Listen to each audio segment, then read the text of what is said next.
Learning Apps est un site sur lequel vous allez pouvoir trouver un tas d'applications créées en général par des enseignants et mises à disposition de tout un chacun. Vous allez pouvoir les sélectionner pour ensuite les proposer à vos élèves. Vous allez même pouvoir en créer vous-même par la suite. Alors, nous allons commencer par la base. C'est déjà le site learningapps.org. Une fois que vous êtes dessus, vous allez vous connecter. Je vous le conseille. J'expliquerai pourquoi après. Et donc là, si vous n'avez pas encore de compte, c'est tout simple, hein. Vous cliquez sur créer un compte et vous introduisez les données qui vous sont demandées. Si vous avez par contre déjà un compte, tout simplement vous introduisez vos données et hop, c'est parti.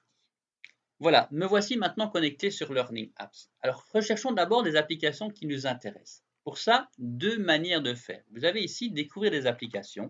Je vais cliquer dessus et ces applications sont catégorisées, classées par thématique. Donc, je vais par exemple aller en français. J'ai une sous-catégorie qui est l'orthographe et j'ai un tas d'activités qui me sont proposées liées à l'orthographe. Si maintenant j'ai une idée plus précise de ce que je recherche, donc plutôt que de cliquer sur découvrir des applications, je vais aller introduire l'élément de ma recherche dans ce moteur de recherche. Je veux travailler par exemple sur la suite des nombres. Je vais donc écrire la suite des nombres dans le moteur de recherche et je vais lancer la recherche. Voilà, on me propose donc une série d'applications liées à mathématiques, la suite des nombres. Alors sachez qu'il y en a beaucoup plus, hein. Si je voulais continuer dans la page suivante, j'en ai forcément et je pourrais aller très loin comme ça. Donc n'hésitez pas à prendre le temps de chercher les applications qui vous intéressent, de les tester, parce que oui, il y aura moyen de les tester. Alors un conseil, parce que c'est vrai qu'ici on risque d'avoir beaucoup de choix, vous pouvez aussi cibler votre recherche. Vous voyez ici le curseur qui est là, eh bien je vais pouvoir cibler et dire tiens, moi je suis en primaire, eh bien, je vais sélectionner les applications qui vont de la maternelle au cours élémentaire, donc en primaire en ce qui nous concerne. Ou bien simplement, moi je suis maternelle, je vais ne sélectionner que les maternelles. Et donc, je n'aurai que des applications qui ont été ciblées pour les maternelles. Je vais choisir une application au hasard. Vous le voyez ici, par exemple, j'ai 5 étoiles. C'est simplement parce que les gens ont testé cette application et ont donné leur avis. C'est un bon indicateur du fait qu'elle doit être intéressante. Si je regarde celle-ci, elle n'a aucune étoile. Ça ne veut pas dire qu'elle n'est pas bonne, ça veut dire qu'il y a peut-être un défaut dessus et qu'il va falloir le corriger. Parce que oui, c'est possible. Alors, on va tester cette application. Je l'ouvre et donc la consigne ici range les nombres dans le bon ordre. Et donc, je vais reprendre, j'ai les étiquettes.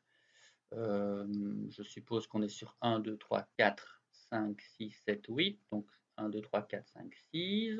Hop, je vais placer là. Vous le voyez, c'est bon. Donc on me valide. Si ce n'était pas bon, si je le place là, la couleur verte, en tout cas dans ce type d'exercice, n'apparaît pas. Donc je vais pouvoir avancer à mon rythme. Cette application m'intéresse. Eh bien, je vais cliquer sur enregistrer dans mes applications. Elle sera automatiquement mise dans mon répertoire personnel. Voilà pourquoi il était intéressant de se connecter avant de commencer la recherche. Je vais poursuivre la recherche d'applications qui m'intéressent. Je vais cliquer sur celle-ci maintenant. Voilà. Alors vous voyez, je le disais, celle-ci n'avait pas d'étoile et je pense savoir pourquoi. En fait, la consigne comporte une faute d'orthographe. Vous allez voir, il y a des solutions. Donc d'abord, je vais la tester, cette application, voir si elle m'intéresse. Donc l'idée est de remettre dans l'ordre, donc 1, et puis je vais prendre le 2 parce que ça va à côté, je vais prendre le 3. Je peux vérifier au fur et à mesure mes réponses, je clique ici sur le V, ok, je continue, 4, donc je vérifie si le 4 est bien positionné, etc. Cette application m'intéresse, donc enregistrer dans mes applications. Maintenant, je le disais, il y a une petite erreur. J'aimerais bien la corriger. Eh bien, c'est simple. Vous allez cliquer sur créer une application similaire. Et là, simplement, vous avez donc, quand on voit, ça c'est l'interface qui permet de créer l'application. Vous avez la consigne, enfin le titre général que vous pouvez remodifier à votre guise, hein. Ici, par exemple, je vais mettre la suite des nombres de 1 à 10 parce que ça me permettra de mieux cibler ce que je veux. Je vais pouvoir ici changer la consigne. Donc mon range qui est là, forcément est embêtant. Je vais mettre une majuscule déjà et je vais retirer ce vilain S qui n'avait rien à faire là.